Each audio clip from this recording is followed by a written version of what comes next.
તો અનેક મહત્વપૂર્ણ સમાચાર સામે આવી રહ્યા છે તેની પર નજર કરીએ તો વડોદરામાં નવા શૈક્ષણિક સત્રનો પ્રારંભ થયો છે। વડોદરામાં પણ નવા શૈક્ષણિક સત્રનો પ્રારંભ થયો છે ત્યારે સ્કૂલ વર્દીઓએ ફી વધારો કરતા વાલીઓ હેરાન પરેશાન થઈ ગયા છે। સ્કૂલ વર્દીઓએ ફી વધારો કરતા વાલીઓ હેરાન પરેશાન થઈ ગયા છે। નવા શૈક્ષણિક સત્રની શરૂઆતમાં જ વાલીઓને હાલાકીનો સામનો કરવો પડી રહ્યો છે।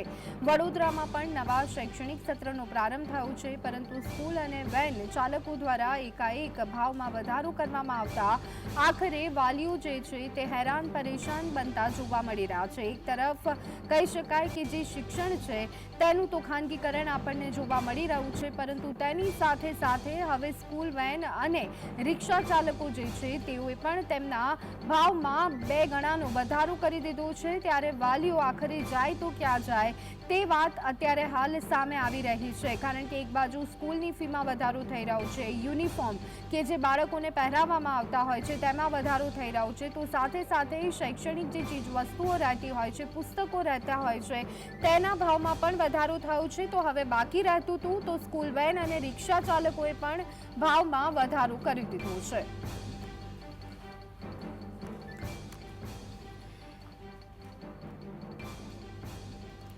તો આ સંદર્ભે વધુ અપડેટ મેળવી લઈએ। અમારા સંવાદદાતા રૂપેશ અમારી સાથે વડોદરાથી સીધા જ જોડાઈ ગયા છે। રૂપેશ, શિક્ષણનું તો ખાનગીકરણ થઈ રહ્યું છે, તમામ જે ચીજ વસ્તુઓ, યુનિફોર્મ ગણી લઈએ, ફી ગણી લઈએ, પુસ્તકો ગણી લઈએ, તમામમાં ભાવ વધારો જોવા મળી રહ્યો છે તો હવે બાકી રહેતું હતું તો વેન ચાલકો, રિક્ષા ચાલકોએ પણ ભાવ વધારો કરી દીધો છે, શું વિગતો? જી ચોક્કસ, આપની વાત સાથે બિલકુલ સહેમત છું। શિક્ષણનું ખાનગીકરણ સૌથી દુઃખદ વાત એ જ છે કે શિક્ષણનું ખાનગીકરણ એક તરફ જે એફઆરસી ની જે 5% ફી વધારાની મંજૂરી આપી છે પરંતુ જે લોકો 20,000 ફી લખી હોય છે એ લોકો એની સામે 24-25,000 રૂપિયા ફી વસૂલતા હોવાની વાત છે। ઉપરાંત દર વર્ષે 5% તો અલગ, એટલે એફઆરસી ના નિયમ મુજબ જે ફીનું સ્ટ્રક્ચર લખેલું હોય છે એના કરતા 4-5,000 રૂપિયા વધારે તો લેવાય જ છે।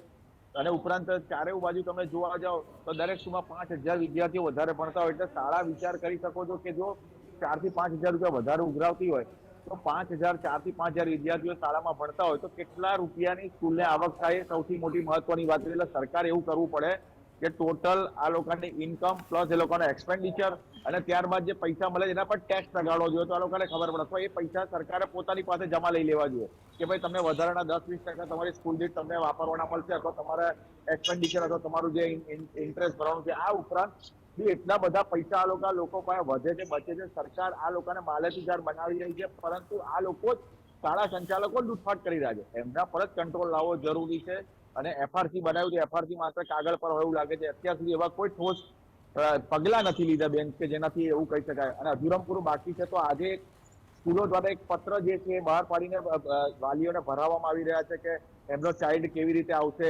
જવાબદારી કોની, કઈ ટ્રાન્સપોર્ટમાં આવશે, એમાં મેડિકલ ફેસિલિટી છે કે નહીં, આ તમામ વાતો હવે વાલીઓ પર છોડવાની વાત આવી રહી છે। પરંતુ સૌથી મહત્વની વાત એ છે કે 50 સ્કૂલોના વેન માલિકો હોય છે એમની પાસે જો આ ફોર્મ ભરાઈ જાય તો આ 5,000 વિદ્યાર્થીઓને તકલીફ બી ના પડે અને ફોર્મ જાતે જ સ્કૂલ ભરી દે।